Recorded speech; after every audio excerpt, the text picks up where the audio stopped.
Ya, bismillah. Assalamualaikum warahmatullahi wabarakatuh. Waalaikumsalam warahmatullahi wabarakatuh. Tadi ada request dari Padi, katanya suruh rubah-rubah suara ya. Iya, jadi kalau misalnya kalau saya lagi pentas atau lagi di panggung memang suaranya banyak, Pak.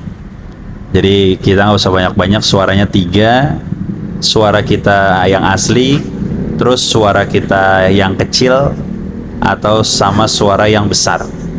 Jadi kalau suara biasa, suara kita yang normal ini biasanya untuk bawa narasi.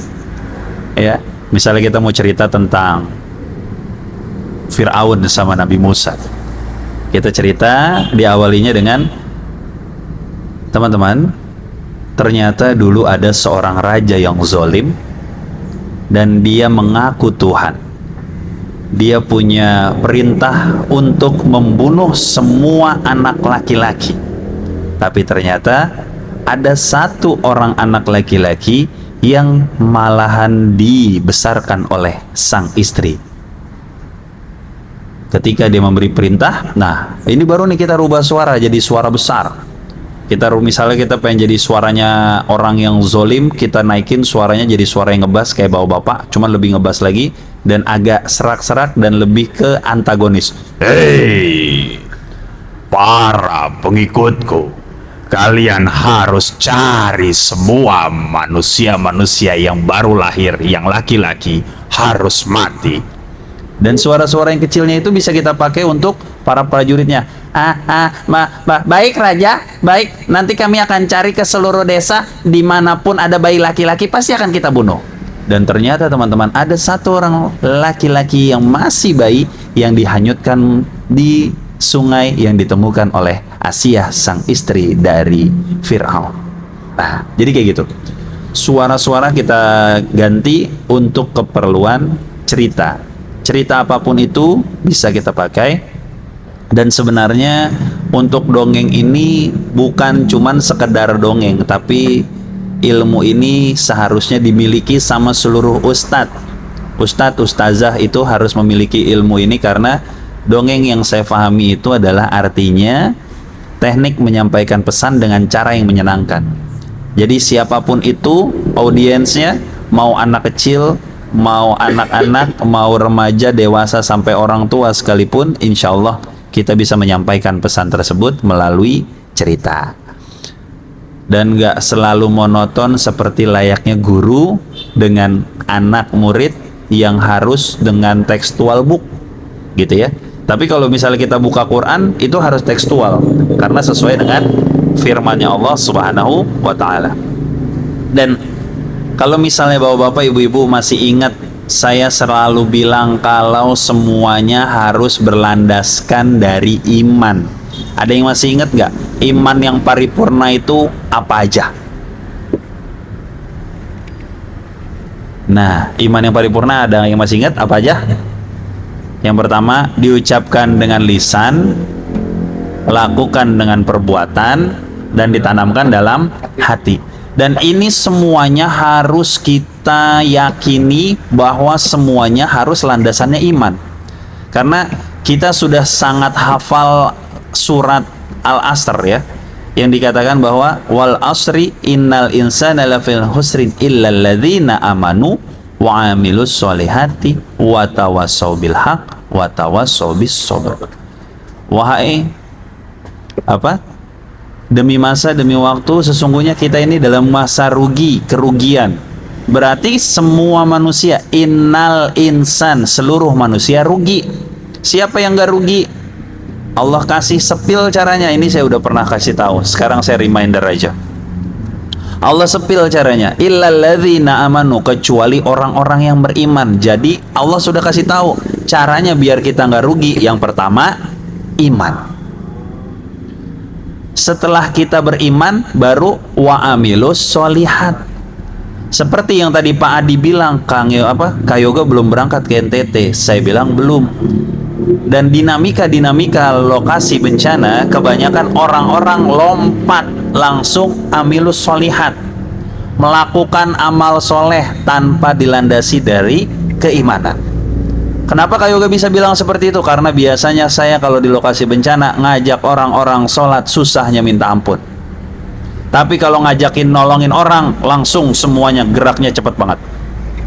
Nolongin orang, bantuin orang, bikinin makanan untuk orang lain, semua geraknya cepat banget. Tapi giliran Allahu Akbar, Allahu Akbar, azan, bentar mandi dulu, bentar ganti baju dulu, bentar hilang, lama-lama nggak ada yang sholat sama sekali. Tapi mereka, karena pemahaman mereka itu adalah berbuat baik tapi tidak berlandaskan iman. Khawatirnya kalau kita sama seperti tadi, berbuat baik tanpa dilandaskan iman, khawatirnya kita masih termasuk orang yang rugi. Karena kita tidak melakukan kegiatan-kegiatan terbaik kita, yaitu diucapkan dengan lisan, lakukan dengan perbuatan, dan tanamkan dalam hati. Itu yang pertama, iman. Dan yang kedua, amal soleh, melakukan amal soleh yang dilandaskan iman. Terus yang ketiga apa? Baru wa amilus sholihat wa tawassaw bil haq, saling mengingatkan dalam kebenaran. Wa tawassaw bis sabr, dan saling mengingatkan dalam kesabaran. Mengingatkan dalam dalam kebaikan dan saling menguatkan dalam kesabaran. Jadi sejatinya kita ini kalau misalnya memang kita sudah menjadi satu kesatuan, sama-sama menjadi jamaah dari Masjid Asa Indonesia, itu berarti tandanya kita saling menguatkan, saling mengingatkan. Mau baju kita kuning, mau baju kita oranye, mau baju kita hijau, mau baju kita ungu, saling mengingatkan, saling menguatkan. Kak, tapi kita udah ngajak mereka sholat, mereka nggak mau sholat. Nggak ada yang punya kekuatan untuk merubah. Kekuatan kita adalah, kewajiban kita adalah dakwah. Perkara dia mau berubah, urusan dia sama Allah. Jadi jangan pernah kita kecewa. Pak Andi, saya susah banget ini ngajakin teman-teman saya buat datang ke sini jadi itu sahabat pejuang nafkah. Berarti memang Allah sudah berikan hidayah, dia belum terima hidayahnya. Ya, kalau misalnya memang sudah berangkat, alhamdulillah, berarti Allah berikan hidayah dan dia terima hidayahnya. Kak, saya belum dapat hidayah. Hidayah itu Allah selalu kasih, insya Allah setiap hari. Sama seperti rezeki kita setiap hari dikasih sama Allah. Tapi kadang-kadang kita nggak mau ambil hidayah tersebut. Kita masih gengsi dengan kemanusiaannya kita. Dan sebagaimana yang saya mau bahas sebenarnya itu di dalam Quran ya. Di dalam Quran surat 16. Mungkin ada yang handphonenya ada aplikasi Quran. Surat 16 ayat 106. Ini awalnya. Nanti ditutupnya di 109. 106 ini dikatakan, saya langsung artinya aja ya, nggak apa-apa ya. Siapa yang kufur kepada Allah setelah dia beriman, dia mendapat kemurkaan dari Allah. Jadi siapapun yang kufur setelah beriman, jadi ini mengatakan orang yang tadinya beriman terus akhirnya dia kufur. Kenapa? Karena kebanyakan ngeliat nikmat-nikmat yang ada di dunia. Orang-orang itu kalau misalnya sekarang, Pak, saya mohon izin, mohon maaf, nggak ada maksud apapun, tapi saya mau sedikit cerita.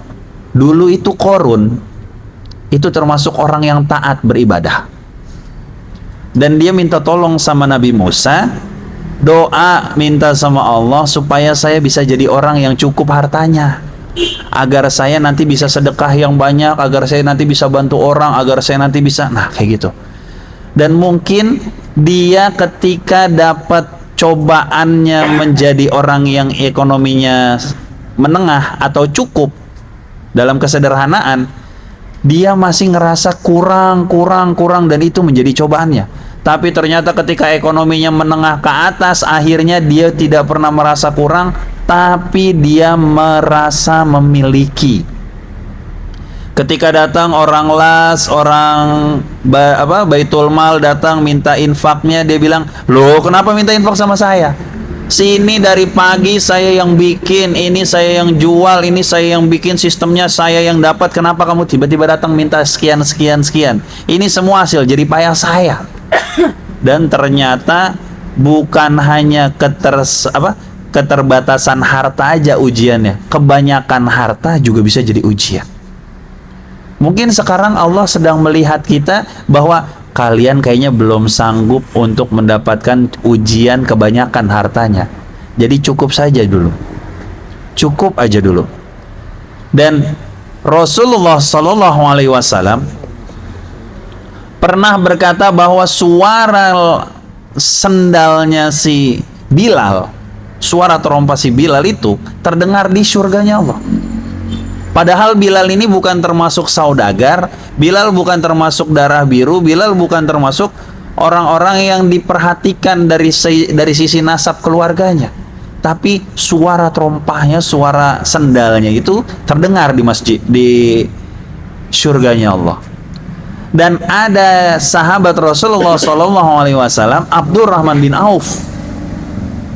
Beliau ketika ada di salah satu momen dia tuh pikir, duit saya banyak banget ya, saya nggak mau nih uangnya kebanyakan. Walaupun uang dia banyak, dia bantu untuk perjuangan Islam.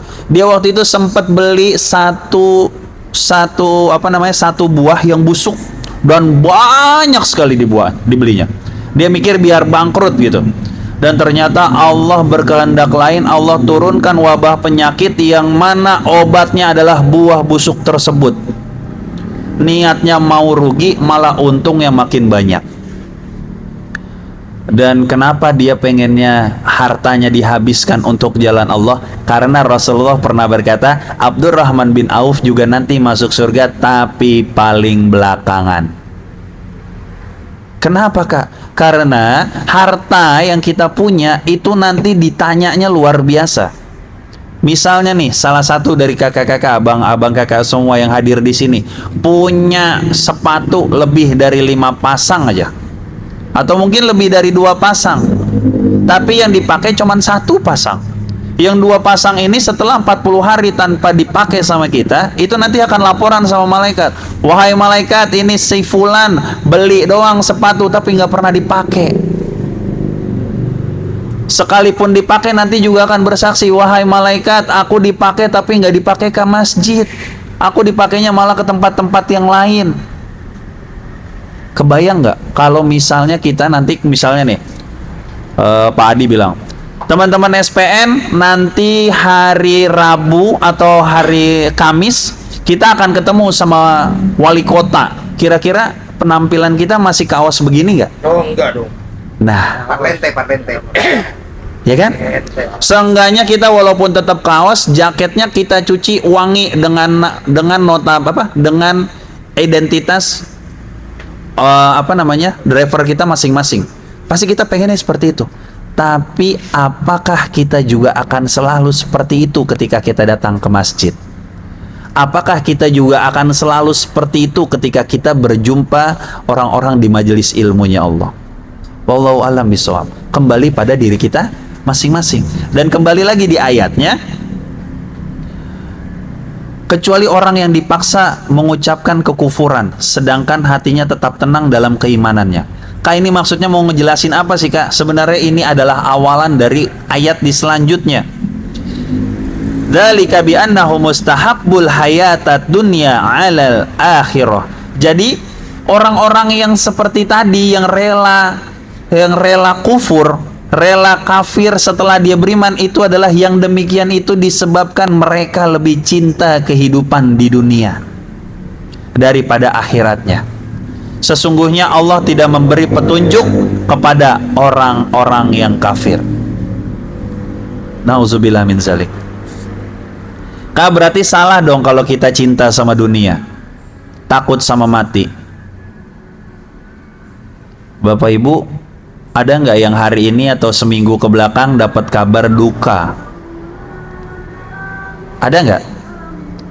Kita bisa tanya tuh sama, kalau misalnya kita punya saudara yang meninggal, pasti ada aja kata-kata, kemarin masih sehat loh, kemarin masih ngobrol sama saya, sekarang dia udah meninggal. Berarti bisa jadi orang yang meninggal hari ini adalah sama seperti kita sekarang, sedang merumuskan besok mau apa, lusa mau kemana, 2 hari lagi mau ngapain, 3 hari lagi kita mau ketemu sama siapa. Dia sudah penuh dengan rencananya, tapi Allah yang maha berkehendak. Jadi pastikan kita semua untuk perkara dunia layaknya kita hidup selama-lamanya. Itu sebagaimana asar ya, ada 1000 tahun lagi disebutnya. Tapi kalau misalnya kita ngomongin masalah akhirat, pastikan kita punya pikiran bahwa seperti kita mati besok. Kenapa maksudnya biar kita berpikir seperti mati besok, Kak? Supaya kita tidak punya pikiran bahwa hari ini kita masih mau maksiat. Hari ini kita masih mau curang sama Allah. Hari ini kita masih punya pertimbangan-pertimbangan A, B, C, D, E, F, G. Sebagaimana saya tadi, saya kalau setiap Selasa sama Sabtu itu ngisi ya. Ngisi juga di Rahmatul Mawaddah di daerah Jati Asih di Angkasa Puri. Saya mengatakan sama anak-anak, itu anaknya laki-laki semua. Saya bilang, kalian kalau berenang buka baju nggak? Buka, Kak. Di situ laki-laki perempuannya campur atau laki-laki doang? Campur, Kak. Kenapa, Kak? Berarti sama aja ketika kita mau berenang, buka baju kita, lihatkan aurat kita, sama aja kita lagi ngomong sama Allah, ya Allah, saya mau berenang, saya mau lepas dulu dari Islam. Saya mau lepasin dulu ini keislaman saya karena saya mau berenang, ya Allah. Kenapa? Karena dia rela membuka auratnya cuman demi berenang aja. Dia rela nonton bioskop, ninggalin waktu sholat cuman gara-gara mau nonton bioskopnya aja. Jadi kalau misalnya kita sedang nyaman dengan kemaksiatan, berarti kita sedang berikrar sama Allah bahwa bilang, ya Allah, aku sekarang sedang lepas dari hukum-hukum Islam. Ya Allah, sekarang aku sedang lepas, aku ini bukan orang Islam nih sekarang nih. Tapi nanti ketika azan aku Islam lagi. Nah, kayak begitu tuh. Seakan-akan kalau kita berbuat maksiat di hari ini adalah kita sedang mengikrarkan sama Allah bahwa kita lagi bikin bukan orang yang berakidah Islam, bukan orang yang berakidah tauhid kepada Allah. Itu yang repot. Dan bisa jadi hal-hal yang seperti itu masuk ke dalam sanubari kita sebagai manusia, dan kita mikirnya Allahu Akbar, centling. Mana yang kita dahulukan? Dilema pasti kan? Betul. Iya. Apa yang kita dahulukan, Pak? Ada yang bilang kalau misalnya makanan sudah terhidang berarti kita makan dulu. Betul, kalau makan kira-kira kita makan kira-kira dapat nggak 10 menit selesai terus bisa langsung sholat. Tapi kalau misalnya kita nganterin paket, nganterin orang gitu ya, keburu nggak kira-kira tuh? Bisa jadi kita meninggalkan waktu sholat yang tepat waktu. Dan kita juga nggak tahu, habis kita nganterin penumpang kita masih ada waktu nggak buat sholat lagi nanti ketemu masjid.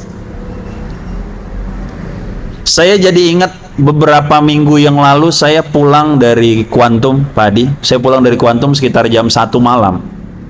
Jam 1 malam, Vida udah ditutup tuh. Jadi udah nggak bisa lewat Vida karena saya tinggal di Bekasi Timur Regensi. Akhirnya saya lewat Pangkalan 2, macet luar biasa. Jam 1 malam macet luar biasa. Dan ternyata di pom bensin sebelum Pangkalan 2, saya tanya tuh udah mulai rame, ada yang ngatur jalan, ada polisi dan segala macam. Saya cuma tanya, Bang, kenapa Bang macet panjang begini? Dia cuma nunjuk begini sambil bilang, biasa, ke arah jalan. Dia cuma bilang, biasa tuh Bang, lihat aja. Ternyata ada orang meninggal, palanya nggak ada. Belum sampai 2 minggu yang lalu, kelindes. Jadi udah berceceran tuh darah sama isi otak kepalanya itu udah berceceran di jalanan. Jam 1 malam, udah ditutupin pakai daun sama kardus, kepalanya doang. Itu adalah resiko kita di jalan. Karena khawatir kita punya pikiran macam-macam. Jadi kalau misalnya tanyanya sama saya, dulu zaman saya masih driver, pokoknya menjelang azan 5 menit pasti saya matiin. Kalau saya dulu begitu. Pokoknya 5 menit menjelang azan saya matiin supaya kita tidak masbuk dan kita nggak buru-buru nyampe masjid pengen pipis dulu ganti baju segala macam repot. Jadi maunya saya itu 5 menit sebelum azan kita sudah matikan aplikasi, kita cari masjid, bisa pipis dulu, mau ganti baju, mau pakai sarung apa segala macam, kita sholat, jadi nyaman, nggak terburu-buru. Itu yang lebih nyaman. Bisa jadi kita ninggalin satu orderan, terus kita dapat orderannya langsung jauh, misalnya sampai Romangun, ya kan? Yang tadi orderannya cuma sampai stasiun Bekasi nih berapa belas ribu, tiba-tiba dapatnya ke Romangun nganter paket dapatnya 80 sekian ribu, ya. Ataupun kalau misalnya nggak dapat dalam bentuk orderan, kita bisa ketemu sama orang dan ternyata kita dapat ilmu yang lebih baik lagi tentang kehidupan dan tentang Islam yang kafah.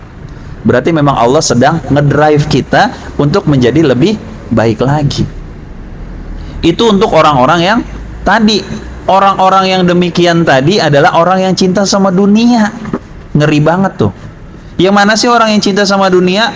Allah ini mengatakan lagi di ayat 108 ya, surat 16 108. Mereka itulah orang-orang yang Allah kunci hatinya, pendengarannya dan penglihatannya. Di dalam Al-Baqarah ayat 18 itu juga dikatakan summun bukmun umyun fahum la yarji'un. Ya, Allah tutup semuanya. Dan waktu itu saya juga pernah mengatakan di dalam surat 7 ayat 179 yang dikatakan bahwa yang demikian itu yang akan menjadi penghuni neraka adalah kebanyakan dari golongan jin dan manusia. Mereka punya hati, tidak menggunakan hatinya untuk melihat kebesaran Allah. Dia punya mata, tidak pernah menggunakan penglihatannya untuk melihat kebesaran Allah. Hatinya tidak tergerak ketika dapat mendengarkan asma-asma Allah. Pendengarannya juga. Dan akhirnya di dalam firman Allah tersebut di surat 7 ayat 179 dikatakan dia seperti binatang ternak dan lebih hina lagi. Di sini dikatakannya lebih parah, disebutnya adalah mereka itu adalah orang-orang yang Allah kunci hatinya, pendengaran dan penglihatannya. Mereka itu adalah orang-orang yang lalai. Di ayat 109-nya ditutupnya dengan la jarama annahum fil akhirah humul khosirun. Tidak diragukan lagi bahwa mereka akan rugi di akhirat. Saya pernah nanya sama teman-teman kita, hidup di sini maunya untung atau rugi? Untung. Pasti nggak ada yang mau rugi. Kalau mau rugi di dunia, kira-kira kita bisa pinjam duit, bikin kerjaan lagi, modal lagi, biar kita bisa untung. Bisa ya? Di dunia. Oh, di dunia bisa. Di dunia bisa. Tapi kalau kita udah ruginya di akhirat, bisa nggak? Kong-kali-kong. Orang yang udah mati bisa sholat lagi nggak? Nggak bisa. Orang yang udah mati bisa belajar ngaji lagi nggak? Nggak bisa. Dan kebanyakan di beberapa tempat mengatakan tentang rukun Islam saja. Jadi mungkin nanti teman-teman sudah bisa mulai upgrade terkait pemahaman kita, bukan hanya sekedar ibadahnya saja. Ibadah-ibadah yang ritual, sholat, puasa, zakat, haji, ini kan ibadah ritual nih yang kita lakukan. Tapi sebelum kita melakukan itu, pantaskan kita menjadi seorang hambanya Allah yang melakukan 3 paripurna tadi, yang iman paripurna tadi, yang dilakukan dengan perbuatan, diucapkan dengan lisan, lakukan dengan perbuatan, dan tanamkan dalam hati. Supaya apa? Supaya kita tidak rugi. Ayat yang saya tadi bacakan ini adalah ayat-ayat yang sudah pernah saya bacakan sebelumnya. Ini sambungan-sambungannya. Karena ada yang menjelaskan ayat bil ayat, ayat dengan ayat. Sebagaimana tadi disebutkan Al-Baqarah 18 tadi sama sumun bukmun umyun fahum la yarji'un.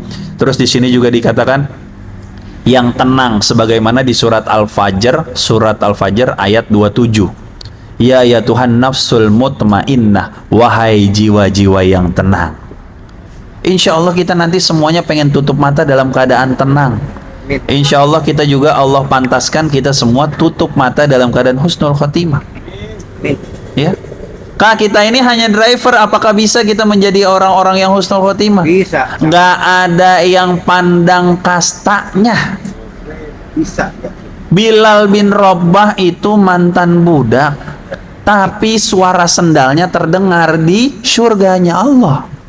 Jadi jangan pernah mikir, saya mah cuman ojol, masa iya saya pantas jadi orang soleh. Jangan. Allah nggak ngelihat ojolnya, Allah nggak ngelihat pendongengnya, Allah nggak ngelihat manajernya, tapi Allah lihat tingkat keimanannya. Yakin gak kita sama Allah? Kalau yakin, sudah. Kalau misalnya saya tanya di sini, sama teman-teman, masalah yang paling banyak sekarang kita alamin apa selain ekonomi? Selain ekonomi, masalah yang kita alamin sekarang apa? Emosi di jalanan macet. Emosi di jalan.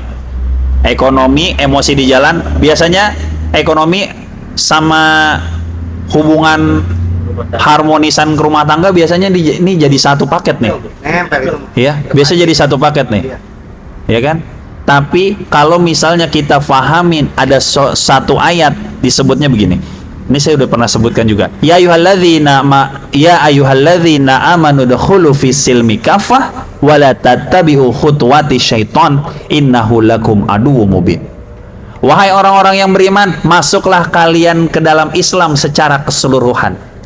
Maksudnya secara keseluruhan, secara kafah, bukan Islam cuma sekedar ngomongin sholat, bukan Islam cuma sekedar ngomongin zakat, bukan Islam cuma sekedar ngomongin ibadah haji sama puasa, bukan ibadah yang yang ritual saja, tapi pemahaman kita tentang Allah Subhanahu wa taala. Iman kita kepada Allah, apa yang kita menjadi eksistensinya Allah dalam kehidupan kita apa?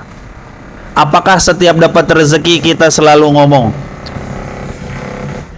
Apakah setiap kita dapat rezeki kita selalu ngomong alhamdulillah? Sekalipun ngomong alhamdulillah, apakah selama kita ngomong alhamdulillah itu kita sambil ya Allah makasih banyak ya Allah, bukan cuma sekedar alhamdulillah.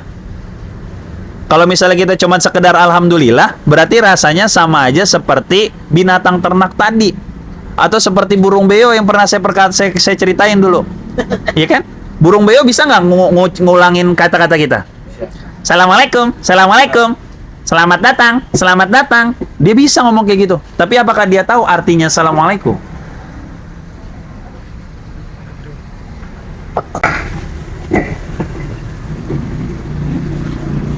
Apakah dia tahu artinya assalamualaikum? Wallahu a'lam bishawab. Belum tentu dia tahu.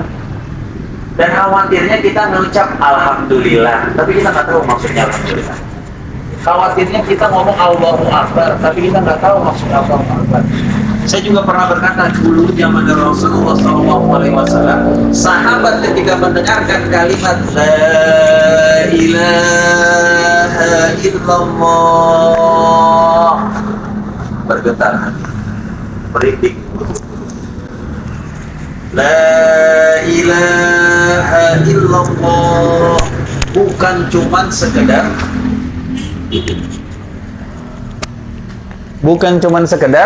diucapin aja. Karena biasanya yang kita ucapin itu, apalagi kalau misalnya kita ngaji ya, afdhalu dzikrika fa'lam annahu la ilaha illallah. Ada berapa kali kita mengucap la ilaha illallah? Bisa ya tadi. Bisa jadi kita bareng-bareng bisa sampai 100 kali. Tapi apakah la ilaha illallahnya nyampe nih diucapkan dengan lisan la ilaha illallah, lakukan dengan perbuatan. Apa bentuk lakukan dengan perbuatannya la ilaha illallah, Kak? La ilaha illallah berarti bentuk perbuatannya adalah eksistensinya Allah selalu ada dalam kehidupan kita. Contohnya apa, Kak? Saya pernah cerita, ketika kita tidur, kadang-kadang jam 1, jam 2 kita bangun kebelet pipis. Pernah nggak tuh kayak gitu tuh? Habis pipis tidur lagi nggak? Tidur. Maksudnya gimana, Kak? Bisa jadi itu adalah bentuk dibanguninnya sama Allah. Dan Allah ketika kita ngomong la ilaha illallah, Allah berpikir, oh berarti dia lagi ada masalah nih, bangunin antar tengah malam kali aja dia mau curhat sama aku. Itu Allah tuh begitu. Kita dibangunin, kita punya masalah, tapi kita nggak pernah mau cerita sama yang punya solusi dari segala solusi. Tapi kita malah ceritanya sama teman yang bisa jadi dia juga punya seabrek-abrek masalah. Iya, betul. Kita lupa kalau kita punya Allah yang maha solusi. Kak, saya cerita sama Allah tapi nggak pernah dapat solusinya, gimana ya? Nanti diarahkan. Bapak-bapak, ibu-ibu pernah nggak sambil bawa motor, yang tadinya misalnya mau lewat Narogong, tapi tiba-tiba jadinya lewat Bantar Gebang. Pernah nggak tuh kayak gitu? Pernah nggak? Itu kenapa kayak begitu? Lamun. Siapa yang menjalankan kita tiba-tiba lewat situ? Allah. Itu Allah yang mendrive kita lewat situ. Jadi bisa jadi selama perjalanan itu ada yang mesti kita ambil. Contohnya apa? Kayak kemarin tadi saya bilang, saya tiba-tiba lewat Pangkalan 2 dan saya lihat secara langsung orang yang meninggal nggak ada kepalanya. Kak Yoga biasa aja. Kalau dulu saya memang biasa ngevakuasi mayat-mayat yang terjadi laka lantas dan orang-orang yang ada di hanyut di kali sampai di laut. Dulu saya memang kerjaan saya begitu. Tapi semenjak saya nikah, istri saya melarang saya melakukan kegiatan-kegiatan seperti itu lagi. Jadi saya sudah terbiasa melihat orang yang nggak ada kepalanya, nggak ada matanya, kepalanya, ya begitulah pokoknya macam-macam. Tapi ketika malam itu saya dikasih lihat, itu bukan gara-gara itu. Gara-gara ternyata Allah mau kasih lihat sama saya bahwa kita harus selalu hati-hati dalam perjalanan. Saya biasanya naik motor masih suka ngantuk. Tapi di situ saya usahakan nggak mau lagi ngantuk-ngantuk bawa motor. Itu satu tuh, microslip ya. Iya. Deep sleep atau nah itulah macam-macam. Nah, itu bahaya buat teman-teman juga. Ya, ngerayap tapi misalnya cuma beberapa detik merem tiba-tiba udah masuk got. Wah, saya udah mau arah lagi jalan masuk got. Nah ya begitu tuh. Ada jalur. Lagi ngantuk tuh. Nah Begini loh. itu bisa jadi salah satu yang sedang disiapkan sama Allah. Itulah la ilaha illallah dilakukan dengan perbuatan. Dan la ilaha illallah ditanamkan dalam hati itu seperti apa? Tuh belum bayar kontrakan lagi. Iya, betul. Aduh. Cek HP langsung kan? Madura. Waduh, banyak lah mana. Cek HP ada bank keliling. Telepon dia dulu dah. Ternyata malah jadi macem-macem. Kita niatnya punya solusi, tapi ternyata solusinya berantakan.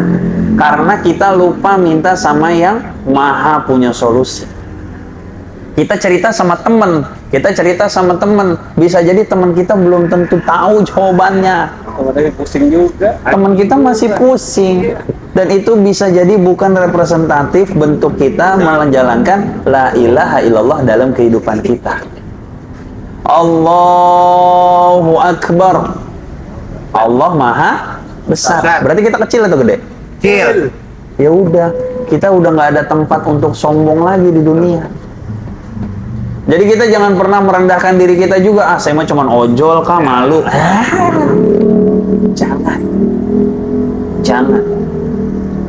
Saya jadi sedikit cerita kemarin pas ketika Bang Zaki meninggal, saya hadir di rumah beliau karena memang beliau salah satu guru saya. Saya juga beberapa kali bersama dengan beliau di beberapa lokasi. Waktu saya di Ambon, kemarin saya berangkat ke Padang, kemarin saya berangkat ke Medan juga sama beliau. Diminta berangkat ke Aceh, cuman saya lagi keterbatasan fisik, saya nggak jadi berangkat sama beliau juga. Ke NTT juga tadinya saya disuruh nyusul beliau, tapi ternyata beliau sudah mendahului kita. Ya, doa terbaik untuk beliau. Dan ketika saya hadir, apakah saya mikir, saya mah cuman apa? Nggak usah. Kita bilang bahwa kita pernah ketemu sama beliau dan insya Allah kita adalah teman beliau. Jadi jangan pernah kita minder, canggung, itu nggak usah. Karena Allah yang maha tahu. Allah yang maha tahu, sudah. Prabowo minder ya. Nggak usah. Karena bisa jadi representatif pemimpin yang baik itu bukan mereka. Pemimpin yang baik itu adalah manusia yang menjaga dirinya dari godaan setan tadi. Amin. Mudah-mudahan kita semuanya ada di sini. Amin. Innahu lakum aduwwum mubin. Sesungguhnya sebenarnya mereka adalah musuh yang nyata. Pemimpin yang mana yang harus kita segani? Apakah pemimpin kita udah ada yang sama seperti Nabi Muhammad? Wah, jangankan Nabi. Kita tahu nggak saya. Masih seimbang sama dia. Nah, itu dia. Ya. Dan apakah Rasulullah itu menjadi seorang Rasul yang kayaknya luar biasa dan dia bisa sombong dengan titel dia Rasulullah? Nggak ada. Jadi nggak ada yang mesti kita sombongin, nggak ada yang mesti kita pamerin, nggak ada yang mesti kita minderin. Udah, pokoknya diri kita jadi diri sendiri, yang mana kita pastikan jadi orang yang selalu taat dan selalu menjalankan akidah tauhid kepada Allah. Semua orang yang hidup di dunia ini adalah orang-orang yang mempunyai akidah. Tapi akidah itu ada dua. Yang satu tauhid, yang satu syirik. Udah tuh tinggal dipilih. Kita mau masuk yang tauhid apa syirik? Tauhid lah. Cuman dua pokoknya pilihan dah. Nggak ada. Pokoknya pilihan cuman ada dua. Hitam dan putih. Nggak ada abu-abu. Baik, buruk. Hak, batil. Syukur, kufur. Adil, zolim. Kita mau ngambil yang mana? Yang baiknya atau yang buruknya? Yang baiknya lah. Jadi jangan pernah kita berpikir kita di tengah-tengah aja lah kak. Kita di tengah-tengah aja. Kita kadang baik, kita kadang buruk. Jangan, karena di dalam Quran mengatakan wala tattabi'u khutuwati syaitan, bukan. Wala talbisul haq wal batil. Jangan pernah mencampur adukan yang hak dan yang batil. Hak ya hak, batil ya batil. Nggak ada kompromi. Misalnya, sholat wajib, wajib. Bukan perkara, wih alim banget sekarang udah sholat ya. Bukan alim, itu standar paling rendah orang Islam yaitu sholat. Udah. Standar paling rendahnya orang Islam yaitu sholat, karena kewajiban kita adalah mendirikan sholat, menunaikan sholat. Jadi bukan berkata, wah darah mentang-mentang udah ngaji sholat mulu sekarang. Kita bisa bilang kewajiban kita sebagai umat Muslim adalah sholat. Sudah. Kalau misalnya kita nggak bisa ngomong, udah diemin aja. Tapi kalau teman dekat saya pernah bilang kan, wah so alim sekarang. Kita bisa balikin aja kalau teman dekat, daripada lo so kafir, pelan.